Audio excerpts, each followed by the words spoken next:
પડતર માંગણીઓના વિરોધમાં આજે રાષ્ટ્રીય ટ્રેડ યુનિયનો અને સંયુક્ત કિસાન મોરચા દ્વારા ભારત બંધનું એલાન આપવામાં આવ્યું છે। વિવિધ મુદ્દાઓ અને એમએસપી કાયદાને લઈ દેશમાં ખેડૂતોનું આંદોલન ચાલી રહ્યું છે। અગાઉ સરકાર સાથે થયેલી વાટાઘાટ બાદ હજી સમસ્યાનું કોઈ સમાધાન નહીં આવતા ખેડૂતો ફરી રસ્તા પર ઉતર્યા છે। જ્યાં ખેડૂતોનું આંદોલન વધુ ઉગ્ર બનતા આજે રાષ્ટ્રીય ટ્રેડ યુનિયનો અને સંયુક્ત કિસાન મોરચા દ્વારા ભારત બંધનું એલાન જાહેર કરવામાં આવ્યું છે।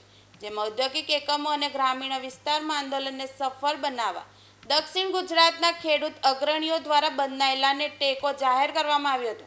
ત્યારબાદ પ્રતિક ધરણા સહિત દેખાવો યોજવામાં આવ્યા હતા, જેથી પોલીસ દ્વારા કાર્યવાહી કરવામાં આવી છે।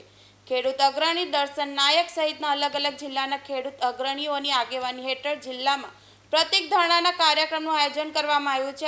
આજે દેશવ્યાપી બંધના એલાનને ટેકો આપવા અને આંદોલન કરી રહેલા ખેડૂતોનું મનોબળ વધારવા દક્ષિણ ગુજરાતના ખેડૂતો દ્વારા ડેલાડ પાટિયા ખાતે આજે 100થી વધુ લોકો જોડાવાની ધરણા કરતા ખેડૂતો અને દર્શન નાયક સહિતની અટકાયત કરવામાં આવી હતી।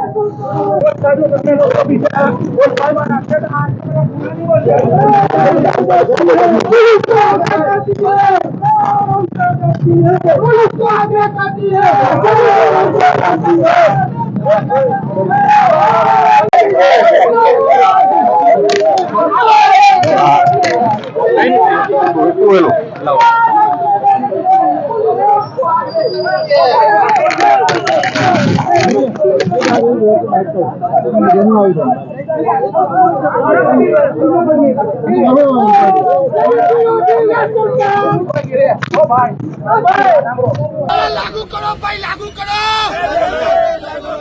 खेडूत विरोधी ये सरकार, खेडूत विरोधी ये सरकार तानाशाही नहीं चलेगी, नहीं चलेगी।